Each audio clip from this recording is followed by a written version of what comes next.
次は新規造形で楽しみなカルオブシディアン。こんな感じ。お顔はどうでしょうか。ブラックオーダーの4人の中ではパワー専門。体はサノスよりも大きく、エボニーマウとニューヨークを襲った際はアイアンマンマーク50と、ワカンダ決戦ではブルース・バナーの乗るハルクバスターマーク2と互角以上の戦いをしていました。演じているのはアメリカの俳優であるテリー・ノタリー。シルク・ドゥ・ソレイユ出身の彼は同じく MCU 作品であるガーディアンズ・オブ・ギャラクシーのグルートの青年期もモーションキャプチャーで演じています。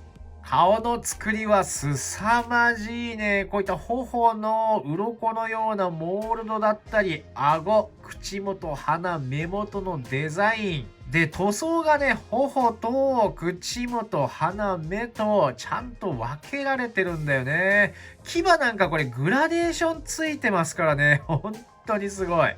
真横には耳の造形があって、後頭部は薄いです。頭を上から見るとこの角度もすごいね。そして体のデザインがこれまた劇中そのまんま。アーマーだったり、肩のプレート、そしてベルトなど、もうね、差し色、細かいところも入っていますし、左胸のこの傷なんかもちゃんと入れていて仕事が細かい。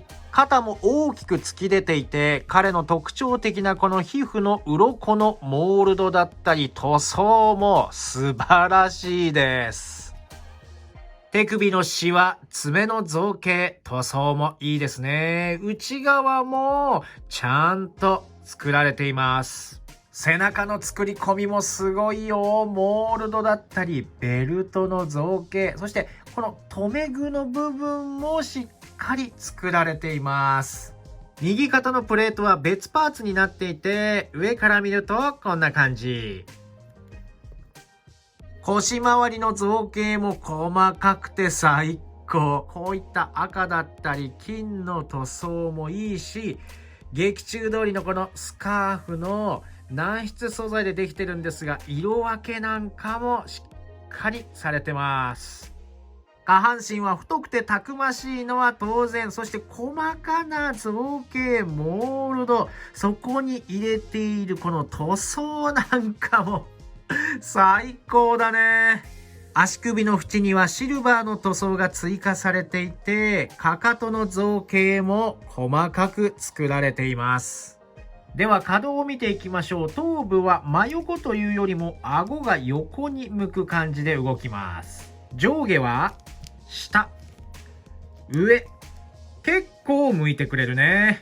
体は腰で左右のロール可動と、みぞおちの下で前後のクリック可動があります。で、残念なんだけどデザインを重視したために肩の可動がかなり抑えられています。左肩はこの突起があるために真横に上げるとここまでです。右肩に関してはこの肩のプレートがあるのでもう動かないですね。あまり思い切り動かそうとするとここのベルトが切れてしまう可能性があるので、ほぼ動かせないと思った方がいいかな。一応クリックは同じようにあるんですが、動かしてもこれぐらいですね。肩の前後への回転は左右とも問題なくできます。上腕にロール可動があります。左腕はこんな感じ。右腕は肩のプレートのベルトが干渉してほとんど動かせないかな。肘を曲げたいけど筋肉が大きいのでいけてもここまで。手首は回って可動も良好です。続いて下半身。腰の周りのプレートが干渉するので真横に上げてもここまで。開脚はここが限度かな。ももの上でロール可動があります。足を前に出すと股関節はクリック可動でここまでだな。膝は二重関節でもうね硬いんで両手でいくすごい、ここまでいきます。後ろへはこんな感じ。足首は上下少しだね。内側外側への可動は良好です。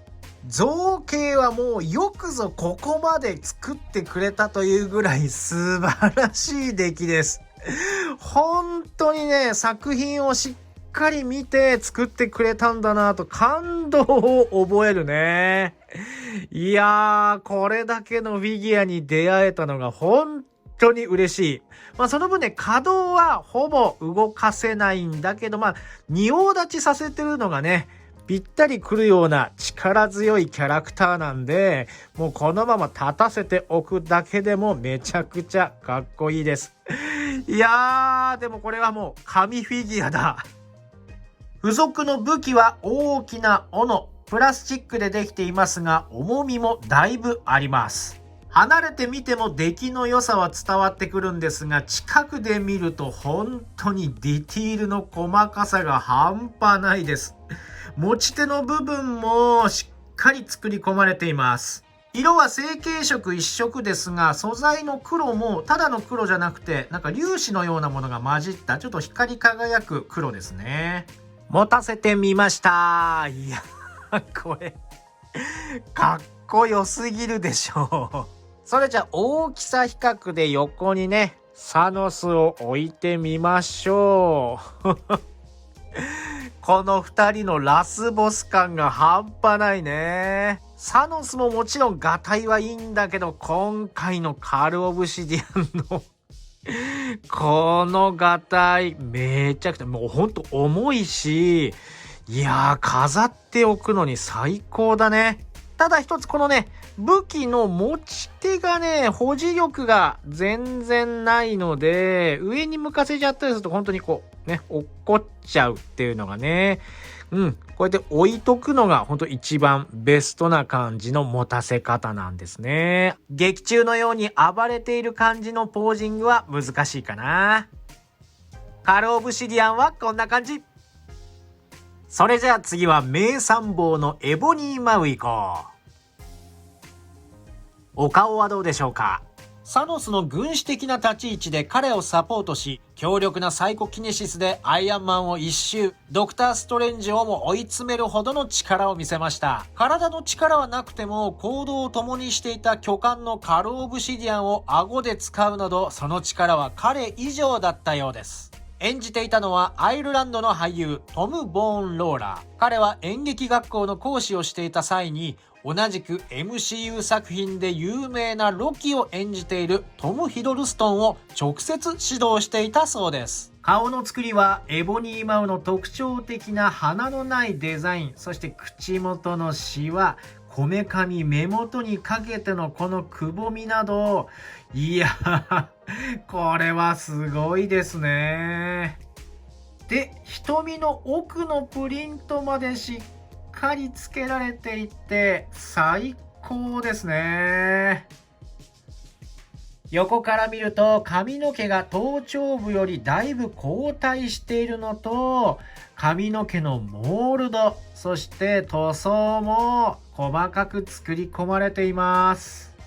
体はだいぶ細身に作られていますね。襟から塗られている金や黒の塗装だったり、細かなディティール、そして側面の塗り分けなんかも劇中再現度は高いです。また彼の細く長い手足もしっかり再現されていて、成型色がメインですが、細かな生地のディティールなんかも付けられています。左右の手には劇中通り指輪が付けられています。背中はこんな感じ。腰から下の前だれは軟質素材になっています。中に見える太もものデザインも抜かりありません。後ろはこんな感じ。ブーツは艶消しの黒、だいぶ細く作られています。このふくらはぎのふわっとした感じもいいね。では可動を見ていこう。頭部は左右よく動きます。上下は下、上、結構向いてくれるね。体は腰可動はありません。みぞおちの下でボールジョイントがあります。左右だったり横、前後はこんな感じ。腕は肩を真横に上げるとここまで90度。前後に360度回って上腕でロールがあります。肘は二重関節で、よっ、素晴らしい、ここまで。手首はよく回って内側、外側も素晴らしいです。下半身、足を真横に上げるとこれぐらい。開脚はこんなもんかな。